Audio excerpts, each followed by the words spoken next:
How was your day at work, honey? We've been missing you so much. Any plans on when you'll be coming home?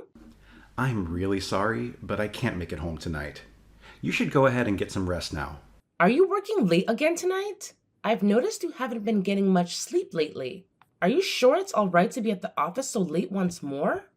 I'll be alright, don't worry. I have a ton of work that needs to get done tomorrow, so I've decided to stay at a hotel near the office tonight. It'll be easier for me to catch some sleep that way and be back to work fresh and early in the morning. What about Harper's basketball game tomorrow? You're still planning on being there, right? Oh, shoot. It totally slipped my mind. Is that tomorrow? You promised Harper that you'd be there to cheer her on. Please don't break that promise. She's counting on you, and you can't let her down again. I don't think I'll have much of a choice. Can you please apologize to her on my behalf?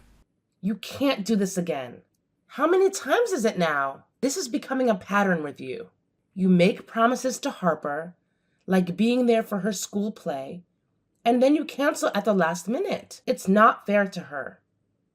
And it's not fair to me either. I know, I know. I feel awful about it too. I really can't make it tomorrow, though. Please let her know that I'm sincerely sorry. Lately, all you seem to do is isolate yourself with work. We hardly get to see you anymore. Can you please make an effort to be home on Saturday? Can't someone else handle the workload just this once? My company is smack in the middle of these intense business negotiations lately, and it's been consuming our focus day in and day out. I've been juggling a lot, and tomorrow is literally my only shot at getting my regular work done. Remember when I mentioned this to you? Well, here's the deal. One of my colleagues is giving it their all to snag the same promotion I've been eyeing. It's creating even more pressure on me. I'm telling you, I've never been busier in my life. I really need you to understand where I'm coming from on this. This colleague, the one you told me about before, is like my rival now. I can't afford to lose to him. If I take a day off amidst these crucial negotiations, it's almost guaranteed. I want to talk to you about Harper. She's been incredibly dedicated to practicing for this game, and she's genuinely excited to demonstrate all the hard work she's invested. It's heartwarming to witness her enthusiasm. I can honestly say I've never seen her this excited about anything before. I don't think you fully grasp the impact it would have on her if you don't show up. It would be really disheartening, and she would feel let down. I'm stuck between a rock and a hard place here. Tell me, what do you expect me to do? I understand that Harper will have other games, but this promotion opportunity might be my only shot. I need to prioritize it. I promise. I'll make it up to her and be there for the next game without fail. How many times have I heard that from you? Not once have you made it to any of her games. I get it. Work is important and all, but you've been neglecting your responsibilities to our family. You haven't shown up for a single school event. Not one game. It's like you don't even realize how much you mean to her. She needs to see that you're there for her, that you care. Can't you understand that? You should see how sad and lonely she gets when you're not around. Can you please just stop? You're not helping matters by going on like this. The reason I'm putting in all this effort at work is to take care of both of us. The harder I work, the more money I bring in. It's as simple as that. Yeah, I get it. I know making progress in your career is important. What's the point if it means sacrificing time with the ones who mean the most? You're already earning enough to take care of us in your current position. So why push yourself so hard? Whoa, hold up. Is that what you're trying to say? That all the work I'm putting in is just pointless? Let me remind you that our entire way of life, the money we have, the house we live in, it's all because of my job. Don't try to deceive me. Your work is all about you, isn't it? It's about trying to climb the ladder and show off to everyone. It's got nothing to do with truly providing for me and Harper. If it did, you'd make an effort to be there with us. If you keep making your work the number one priority all the time, one day you'll wake up and realize just how distant you've become from your own family. Distant? What are you talking about? Do you even realize how Harper sees you as her parent? How can you expect her to feel any affection towards you when you constantly break her promises and never bother to be at home? If you keep going down this path, One day you'll wake up and realize that the bond between you has faded away. By then, it'll be too late to fix it. You'll see that the affection she has for you now won't be the same. Wow. By your words, it sounds like you might not love me anymore either. What kind of cruel prediction is that? It's because you hardly show any affection towards Harper. What do you expect? You've broken promise after promise, time and time again. At this rate, it's only natural that as she grows older, she won't feel a strong connection to you. You're putting way too much pressure on our relationship, especially between me and Harper. This is just how fathers typically interact with their children, whether it's a son or a daughter. I know it might seem odd to you, but there have been plenty of times when I didn't have much of a connection with my own father either. I get it. As adults, we naturally talk to our parents less when we have our own lives and families. But Harper is still young, and she doesn't understand why her own father shows so little interest in her. It's leaving her with the feeling that you don't truly love her. If things continue like this, the gap between you will only grow wider as she gets older, and it might happen sooner than you realize. You could say that's a good thing, though. She needs to be independent someday. Why are you so indifferent? Haven't you seen those stories about people passing away all alone because they're completely disconnected from their families? If you keep going down this path with Harper, you might end up in the same boat, left with no one by your side. Oh, come on. That's a really dramatic conclusion to reach. And it'll never happen like that with me and Harper. It's hard for me to grasp how you can believe that, especially when Harper is just 8 years old and you're already so distant. If things continue like this, in 10 years, she might not have any interest in you at all. How can you be okay with the idea of not having any kind of relationship with your own daughter? Of course I'm not okay with that. I do want us to have a good relationship. Really? If so, please think about what I've said. Think about your relationship with Harper and your behavior towards us as a family. I'm not at all saying that you should give up on your dreams and ambitions with your career. Please try to find a balance that allows you to spend a little time with Harper. No, I understand. Maybe I have been a bit too single-minded about work. I promise I will make more of an effort to be there for Harper's games. I'll try to set aside more time to be with the two of you. Thank you. I will tell Harper that you won't be able to make it to the game tomorrow morning. Would you at least mind calling her before the game to wish her luck? That way, she at least hears from you. But I know your encouragement would mean the world to her. Yeah, I can do that.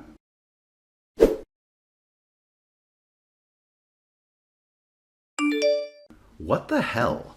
Why are you blowing up my phone? I told you not to contact me while I'm at work. I'm in the middle of an important meeting. I'm sorry, but it's an emergency. Something terrible happened. Harper was hurt in an accident. You need to come to the hospital right now. What happened? Is she okay? Someone on a bicycle ran into her. Are you kidding me? It was just a bicycle accident? Don't contact me about this kind of thing unless it's serious. But she was bleeding.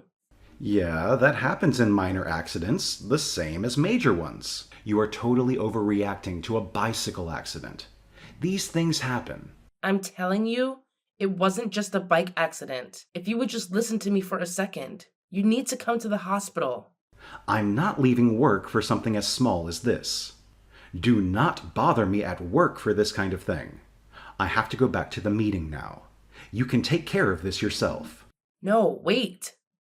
Please don't ignore me. You don't understand.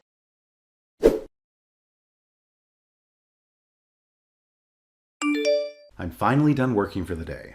I'm sorry about earlier. Like I said, I got your calls in the middle of an important meeting. I thought something major might have happened. I'm heading to the hospital now. How is Harper doing? Don't bother coming.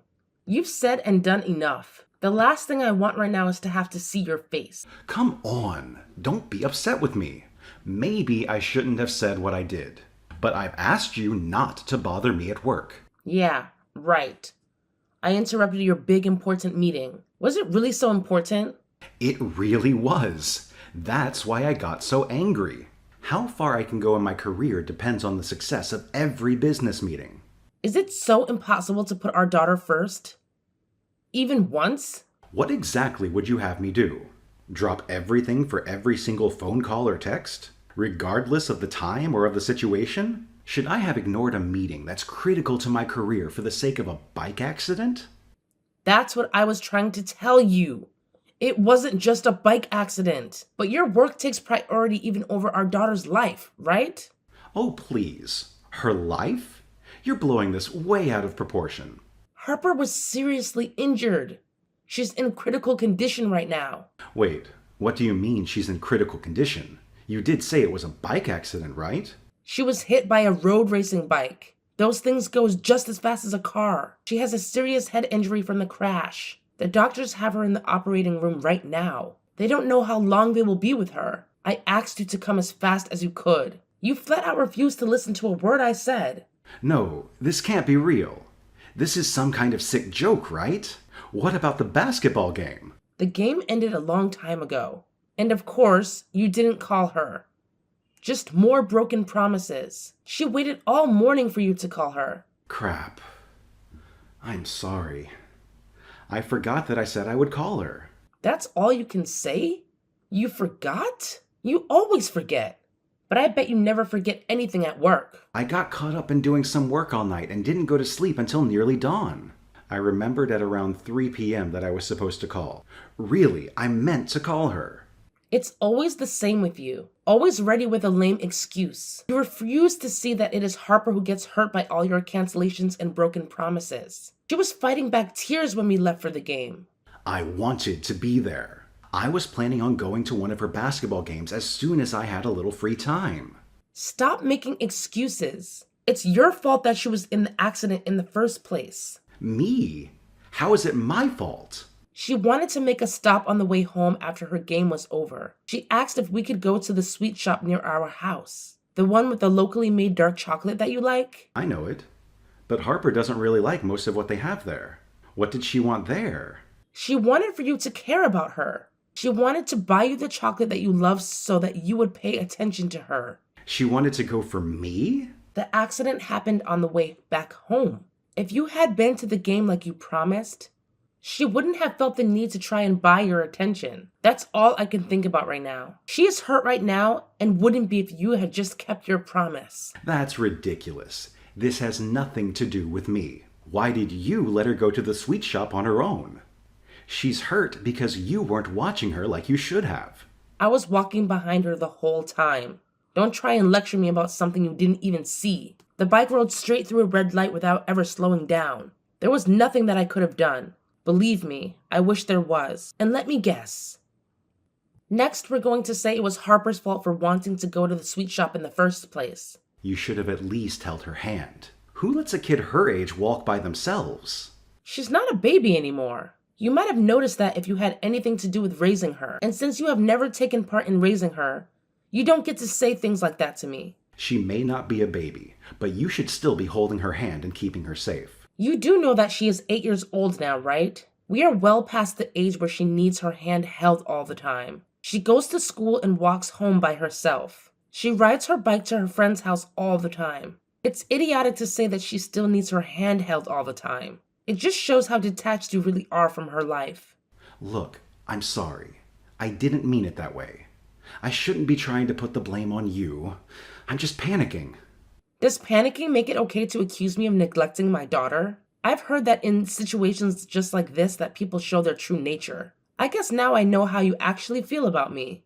I'm glad I finally understand. You want to relieve yourself of any blame by putting it all on me. No, that's not it. I don't believe you. Have the doctors said anything else about Harper? Is she going to be okay? Hey, why aren't you responding? What happened?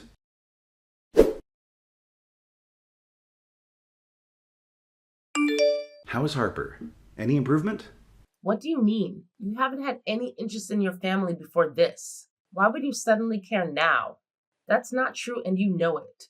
I've been so worried about her that I can barely focus on anything. I haven't been able to get any work done for the past 3 days. Have you spoken to your parents in the last few days? Unlike you, they rushed to the hospital as soon as they could when they heard she was injured. And their home is further away from the hospital than your office is. Yet they still managed to beat you here. I know. I was wrong. How many more times do you want to hear it? I didn't react when you slapped me because I know I deserved it. Do you remember the looks on both of our parents' faces when you finally arrived? I hope their cold looks made you feel unwelcome. It was a relief when your mom and dad kicked you out of the room. They just wanted me to give you some space and told me to try not to upset you for a little while. Dad said you were angry enough without me being in the room and to just let you be. Your father said that, did he? If you had stayed in the room any longer, I don't think I would have been satisfied with just slapping you. Look, I know you're upset with me, but please come back home. Let's talk about this in person. Besides, your parents' house is even further from the office. It would be easier for you to visit Harper if you came back home. Absolutely not. I told you. Your face is the last thing I want to see right now. I can handle the commute from here. But I can't take care of this house forever on my own. I don't know what I'm doing trying to take care of the house. At a time like this, you're worried about who is going to take care of household chores? Surely you can manage to take care of things as simple as sweeping and laundry on your own. I can't believe this. I am so fed up with you. No, that's not what I meant. I just meant that the house should be clean for when Harper comes home from the hospital. As far as that goes, the state of the house doesn't matter. She's not going back there when she's released from the hospital. If you are worried about the house being dirty, you should probably learn how to take care of it yourself. What? What do you mean Harper won't be returning here? Harper woke up, She did? That's great. but she may never be fully healed. The doctor says she will likely have ongoing problems as the result of her injuries. Ongoing problems? Like what? She has a memory disorder now. She has lost all her memories of you. Memories of me? Yes, just you. She remembers who she is, who I am, and who her friends from school are. She doesn't remember me at all? Absolutely nothing? But I'm her father. That's true. Yet somehow her memories with you are the only ones that she can't seem to recall. How could she forget me? How is that even possible? I don't know how people's brains work, but according to the doctors, it does apparently happen sometimes. People lose specific memories while keeping others. But the memories can return, right? There have to be cases where a person's memories come back after they lost them. I have no idea. It could turn out to be a temporary thing, and her memories gradually return over time, or it could be this way for the rest of her life, and her memory never returns. But this doesn't make sense. How can she only forget one person? Her own father. Doctors say they can only guess, but I think it's because she's been hurt by you so many times. I think forgetting you is a way that Harper protected herself. What the hell does that mean? If she doesn't remember you, then she doesn't have to feel the pain of thinking that you don't care about her. She doesn't have to feel the hurt and sense of betrayal that your absence and broken promises cause. Yes, it means she loses her memories of you and won't feel any affection toward you. But she also doesn't have to deal with your rejection anymore. Betrayal? Did I really hurt her as bad as that? To the point that she wanted to forget about me? Honestly, I don't know. It's only a guess. But it is strange that, out of all the people she knows, you are the only one she forgot. To be honest, I wish I could forget about you too. What are you saying? Please, don't joke like that. It's not funny. Who said I was joking? I've already been in contact with an attorney. He is beginning the process of filing for a divorce. Wait, now you want a divorce? I can't do this anymore, Lucas. I can't even look at you anymore. Not without thinking about how Harper getting hurt in so many ways. The only feeling I have left for you is disgust. I don't understand. You don't love me anymore? I don't. And I can't continue living my life with you. Please, don't say that. I can make it up to you. I'll be better than I have been. A better man, a better husband, a better father. I swear I will. I never should have left you and Harper alone so much. I realize that now. How many times did I warn you this was coming? How many times did I beg you to see? You can say you're sorry until you're blue in the face. I don't believe you'll ever change. No matter what I said, you never listened. It's too late now. This time is different. I can change. I don't believe you. Harper and I will not be let down by you anymore. Look, I understand how you feel, but divorce is not the answer. I don't want to live without you. Whether it happens now or somewhere else down the line, it will happen. It would be impossible to fix this. We can't go back to being the family that we were before. Our family will be torn apart. That's not true. I don't feel any love for you anymore. Not after this. And to Harper, you're already just another stranger on the street. The family we were is gone. Please, I'm begging you. Don't cut me out like this. Please don't kick me out of my own family. You were the one that purposefully isolated yourself from our family and focused solely on work. If anyone cut you out of the family, it was you. The inevitable result of your decision to isolate yourself is that your child would forget you.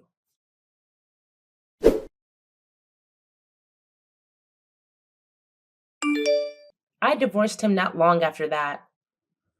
Both his parents and mine supported me in the divorce, even though he fought me every step of the way. But eventually, our families were able to talk to him into seeing reason and agreeing to the divorce. I received child support money from him every month to help raise our daughter. I heard that ever since he started having to live alone, he hasn't been able to focus on his work at all. His work performance dropped drastically after he lost a fierce competition with his colleague. He fell into depression that started his life on a downward spiral.